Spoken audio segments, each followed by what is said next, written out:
Hi friends, my name is Brittany from Brittany Loves Reading, and for the month of May, I decided to lean into doing a lot of buddy reads. And I really enjoyed myself reading with a ton of people and hanging out with my friends and reading books together. It's been a lot of fun. However, it has meant that I am in the middle of so many books. And by the end of the month, I need to have all these books off my TBR and finished and completed so that I can go into the Amazing Readathon with a clean slate. So for this week, I'm going to take you along and I'm going to finish up buddy reads, book clubs, and read-alongs that I need to finish up, and all my currently reading books except for one. There's one that I do not foresee finishing this week, but I'm hoping to finish all the rest. I am currently in the middle or about to start, in one case, 5 books. It's a lot. It's way too many. So I'm hoping to finish all but one of those this week. The books I'm currently in the middle of are Sunbringer, Daughter of Mine, and The Shadow Rising. This one I do not foresee finishing this week, but that's okay. I don't mind that one rolling over into June. I'm also in the middle of Here We Go Again, which is a buddy read with Katie that we put aside earlier in the month and are going to jump back into later in the week, I think on Wednesday or Thursday. And you may also notice another book in this stack, and that is Their Vicious Games. I'm supposed to start this with Bree and Mai's buddy read group. It's kind of a book club. It doesn't really have a title. Hello, welcome to Monday Night Sprints Book Club Edition. We need to name this book club. We really do. People keep asking me what the book club's name is, and I keep going, we didn't mean to start a book club. You see, it was accidental. Maybe we just call it the Accidental Book Club. I love it. Okay. Because even in today, I started a vlog for this, and I was like, for Bree and Mai's book club that doesn't have a name? I feel like the Accidental Book Club is great. Done. So hi, welcome to the Accidental Book Club. I'm your host tonight. Brittany will be your host tomorrow night. And tonight we're reading Their Vicious Games by Joelle Wellington. Anyway, we're supposed to start this tonight, so I'm adding it to the list because I'm about to start this book. So that is the 5 current reads I currently have. The first one I'm going to start with is Daughter of Mine because I recently started this and I'm kind of interested to see where it goes. I started this last night on sprints with Kelsey for the B&K Book Club. This is our book club book, so I need to finish this and contribute to the conversation over in the Discord, and I'm intrigued at the point where I am in the book. I'm 115 pages into this book already, and in this book we follow Hazel. Hazel is coming home for her father's funeral. She comes home, she goes to the funeral, and she actually finds out that her father left her the house, which comes as a shock to both Hazel and her 2 brothers. Come to find out that there is a little bit of a complicated family situation going on here, and it made a lot more sense once I realized what that family structure was. We found it out in about the 3rd or 4th chapter that her mother actually disappeared when she was a teenager, and that is her biological mother, but the rest of this family is not her biological family. Her mother married her father when she was a teenager. A few years later, disappeared, left without Hazel, and no one really understood why she left and also why she didn't take her daughter with her. But her father, I believe his name is Peter, don't quote me on that though because I'm horrible with names, really did take her under his wing and continue raising her and treating her like a daughter, which was a lovely family relationship. But it always did leave this hole of why her mother didn't take her with her. She always did have a really good mother-daughter relationship up until the point that her mother just left without her. However, now this small town is in a drought and the lake is lowering. The lake is getting shallower and shallower and shallower, and things are coming to the surface of the lake. And one thing that comes to the surface is concerning to Hazel and seems to maybe hold some interest into what happened to her mother. I'm really suspicious of almost everyone in this family. The brothers, the dad, the neighbors, the whole small town I'm suspicious of at this point. So I do not know where we're going to go with this, but I really want to know what happened to Hazel's mother, if she did just leave or was something more sinister going on. I want to know more about Hazel and this family structure because it seems really kind of messy but interesting, and I'm intrigued to see kind of how it plays out. So I'm going to dive into this today. I would love to finish it before we get to sprints tonight for Their Vicious Games, but I don't know if I can. We'll see. I'm going to try my best. Thrillers read pretty quickly, so it is possible that I could finish this before the Their Vicious Games sprints. Tonight on Bree's channel, I'm going to start Their Vicious Games. We usually read half of it on Monday night on Bree's channel, half of it on Tuesday night on mine. So I'll work through that over the next 2 days as well. But this is the first one that I'm going to focus on. So it is the next day, and I have a couple updates for you. Yesterday, I almost finished Daughter of Mine, but I did not completely finish. I got to page 308, so I have about 50 pages left, which, leaving a thriller with 50 pages, there's definitely some things that are starting to come to light, and I'm excited to kind of piece the rest of it together. This book actually delved in more to like the small town and the intricacies of the small town, and when things happen in a small town, what gets pushed under the rug, what gets focused on, how a small town can somewhat protect its people, even if they shouldn't. And I really am enjoying that look into a small town, and I love a small town vibe. So from a thriller perspective, or I would say this is probably more a mystery than a thriller, but still from that perspective, I'm finding it very, very interesting. I think I know what has happened, but I'm ready to kind of finish it out today and figure it out. I would have finished it yesterday, but we got to the point where I needed to hop on book club sprints and switch books. And I did just that. I switched books and I started They're Vicious Games by Joelle Wellington. I ended up getting to page 143, which is like in the middle of a chapter. And I would have finished it last night because I really am enjoying it and I hated to stop in the middle of chapter 13. But I needed to. It was like 1 a.m. when we stopped doing sprints. So I needed to just go to bed and tackle this today. In this book, we follow Adina. Adina is graduating from high school and got an acceptance to Yale and is very excited to move on to university and start the path to life that they want for themselves. Something, though, has happened prior to the start of this book. There seems to have been some sort of altercation at the high school. And unfortunately, since Adina is not as affluent or from an affluent family as the person that the thing happened with, the universities all sided with this other person and actually withdrew their acceptance to Yale and all of Adina's backup schools. So Adina now does not have an acceptance to university and has no real path forward all of a sudden after getting all the things that she wanted. However, there is still one thing that Adina can do, and that is to get into the Finnish. The Finnish is somehow attached to this academy that all these students go to, which is Edgewater Academy. And remember, again, there's definitely some classism going on in this book. We have our very, very rich elite, and then we have the scholarship students, which Adina is part of, and the elite definitely look down on the scholarship students. And it is unlikely that any of the scholarship students even get into the Finnish. The Finnish seems to be some sort of competition, some sort of trial amongst female students from the school to get kind of a chance to win an opportunity to become very powerful in society. Adina feels like if she can get into this, she can maybe get her acceptance back to Yale. Adina does get into this Finnish. We do see that. And when Adina arrives, finds out that the Finnish this year in particular is not what she expected, and that there may be very high stakes and potentially even some fights to the death, which is not what she thought she was getting into. She thought she was getting into an academic situation. And there's a lot going on with the girls that are picked for the Finnish and the founding family of the society, the Remingtons and the Remington boys. This definitely has Inheritance Games vibes, but I didn't love the Inheritance Games, and I'm really loving this. I only gave the Inheritance Games 3 stars. I feel like this has more stakes, for sure. There's definitely more stakes going on in this. I also feel like the social commentary in this around, like I said, this classism and the commentary around classism. Also the feminist commentary in this book.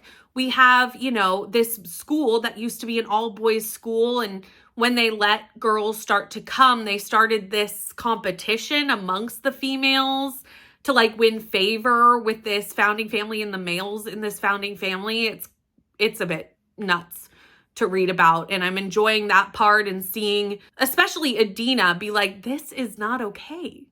this is not okay. We're also seeing Adina come up against a lot of racism in this book. This society is innately very racist towards Adina and also some of the other girls in this group. So we're seeing that as well, and we're seeing people challenge that as well. And I'm sure we'll see it more challenged as we go through the book. I'm still very early in it. I am really enjoying this book a lot, and I'm very excited to dive back into this today. I should finish this today. I need to get to chapter 23 before sprints, so just about 10 chapters. That's very doable, and then I'll finish it out on sprints this evening. So my goal is to finish this today and Daughter of Mine. I think I can do it. I think that's possible.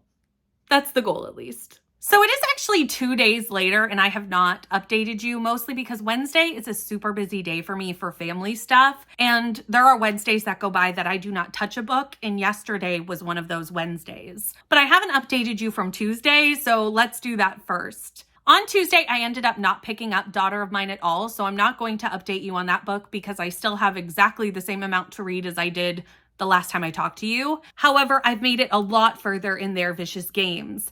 I'm basically done with it. I think I have 25 pages left, which is the same 25 pages I did not get done on sprints on Tuesday. And you would think, how did you leave this book with 25 pages left? And that's because the middle and end of this book are not something that I'm enjoying. And I'm having a hard time getting back into this book. I am going to finish it because obviously I have very little left and I'm just going to finish. But I have some issues with this book that are making me not want to pick it up, which is really interesting because the last time you saw me, I was enjoying this. This book started off so strong. It started off so solid. But once we got into the finished situation and found out what it really was, I thought that we would have a feminist commentary along with the classist commentary in this book. We have not really had that. And my frustration at that part of the book is overshadowing some of the things that are really good about this book, which is this really great commentary on classism. That commentary in this book is really solid and it's done well, mostly. I do feel like the story, because it is satirical, and I don't think the satire is working for me the way it probably should, is taking away from the seriousness of the commentary because there are so many outlandish things happening in the book that it pulls away from what the commentary is trying to say. My main issue with this, though, is this group of young women. You have 12 strong young women. They all got into prestigious colleges. They're all very intelligent women, all of them. You put them in this situation where they are now fighting to the death, basically, for the approval of a man, or to win the favor of a man, or to even become part of this family in a marriage situation with this man. And none of these strong women, not one of them, not even our main character for most of this book, questions that. And that's where I got lost. That's where this book lost me. It's starting to question at the very, very, very, very end of this book, but I needed it questioned much earlier.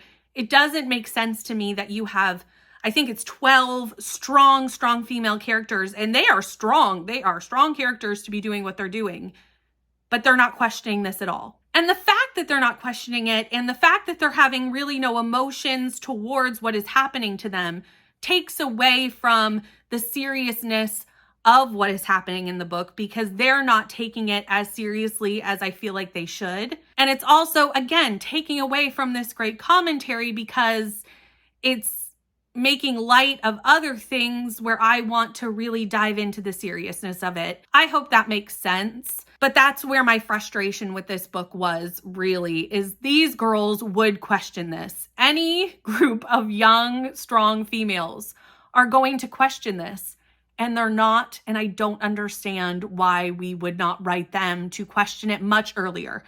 They do a little bit at the end, but I need it much, much earlier. I only have about 25 pages left of this book, so I'm going to finish that up first, and then I'm going to go back and finish Daughter of Mine. I probably won't update again on this because I doubt my thoughts are going to change with 25 pages. So as of right now, I'm sitting at a 2.5 star rating. If that changes, I will come back and tell you it's changed. But as of right now, that's where I'm sitting, and that's probably where we're going to shake out. We'll see if the last 25 pages change it, but if you don't hear from me again about this book it didn't. I'm going to jump on Thursday sprints today, so I've got lots of reading to do today, and I'm going to work on both Daughter of Mine, finishing this up, and then I'm going to start Here We Go Again, which is my buddy read with Katie. So friends, yesterday I finished Daughter of Mine. Not surprising, I only had about 50 pages left. Did I guess who the kind of conclusion of this mystery was?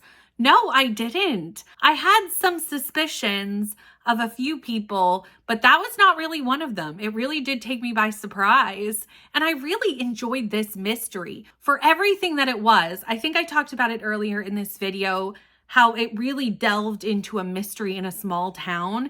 And I really liked that aspect. I also really liked the family mystery in here. There's quite a bit of family mystery around these two brothers, this sister, their dad, her missing mom, their old mom. There's a lot of family intricacies in this book, and all of those were really interesting to follow. Considering the last Megan Miranda I read, I did not really love, this one was significantly better, and I gave it 4 stars. I also ended up getting to 50% of Here We Go Again by Alison Cochrun, and I'm hoping to finish this today. My goal was also to finish Sunbringer in this video, and tomorrow I have a special event that is happening at my local coffee shop that's going to keep me out all day, and also I'm going to take you along because it's a bookish event, so you'll see that in another video, which may have already come out by the time you see this. It just depends on how editing goes. So I'm going to end this vlog with whatever I get read today, so I don't think I'm going to end up getting Sunbringer done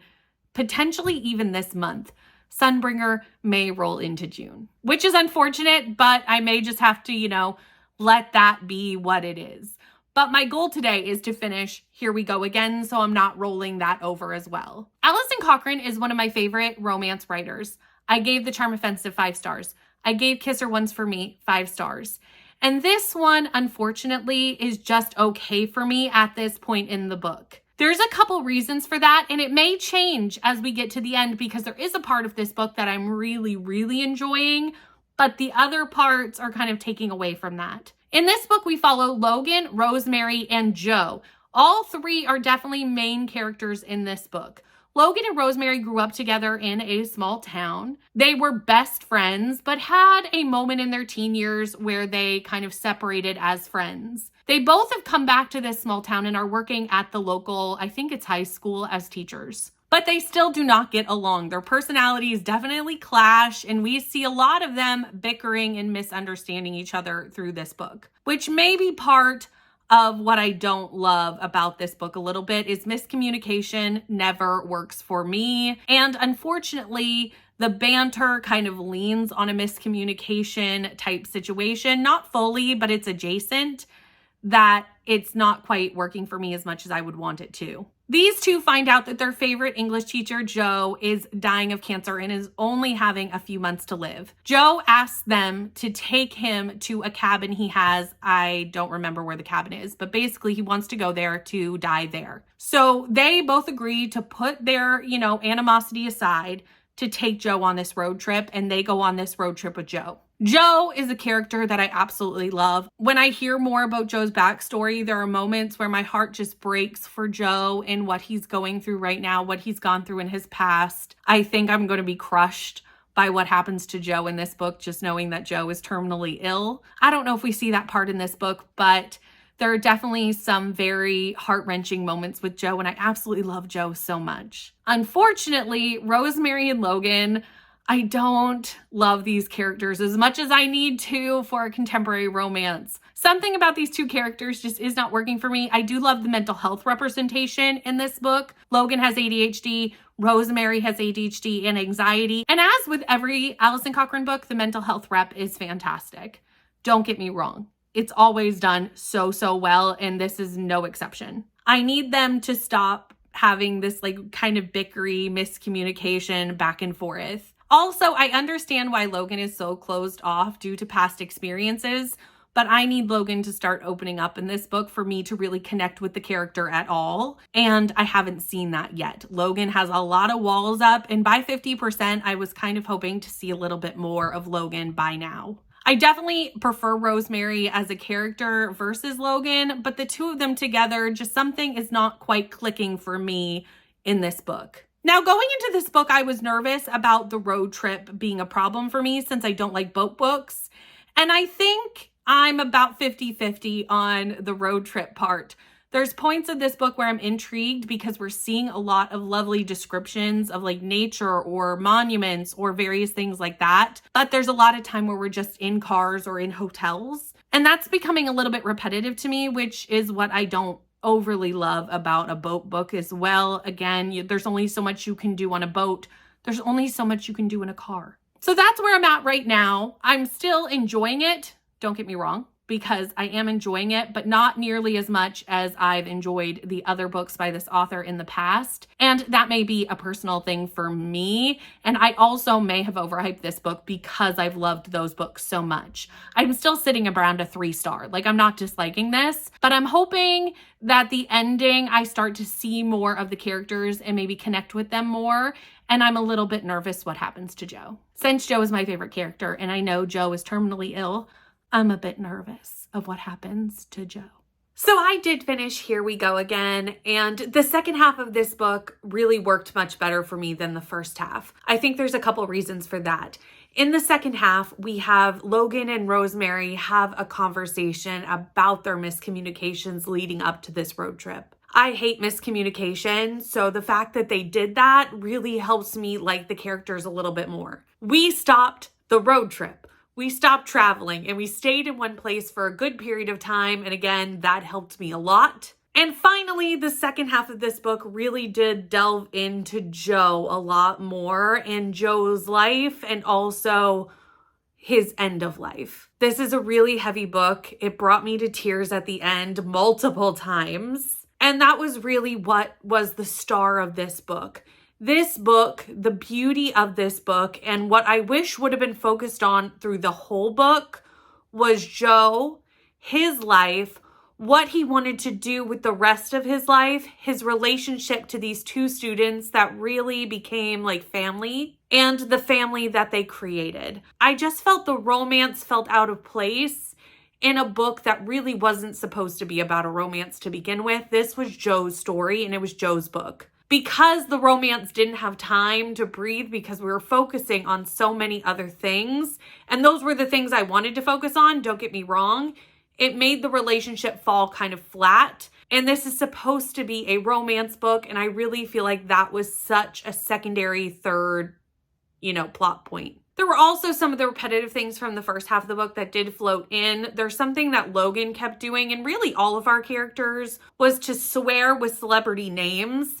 And that got old really, really quickly. And I wish that would have been edited down a lot in this book or just taken out. And I think I would have really preferred us to just focus on Jo. I really struggled with how to rate this book though, because if I just look at Jo's story, this is a 5-star book. If I look at Jo's story with the girls and their relationship, this is a 5-star book. But unfortunately, because the romance fell flat for me, and also the first half of the book was not as engaging, I ended up coming out at a 3.5. But that is the last currently reading book that I actually think I will get done before June. Sunbringer, I think I'm just going to have to float it into June. I don't foresee that happening, and that's okay. I'm okay with that. As well as The Shadow Rising, which I already knew. But I at least got these 3 books done, and we had varying degrees of success throughout the week. I can't believe how close we are to starting the Amazing Readathon, and I cannot wait to see what I end up reading in June because I literally have no idea. I have a TBR, but will I read it? Who knows? But at least these books are not coming with me. Thank you so much for coming along with me as I cleared out some of my currently reading and book club books. Thank you so much for watching. Please like, comment, and subscribe, and I'll see you in the next one.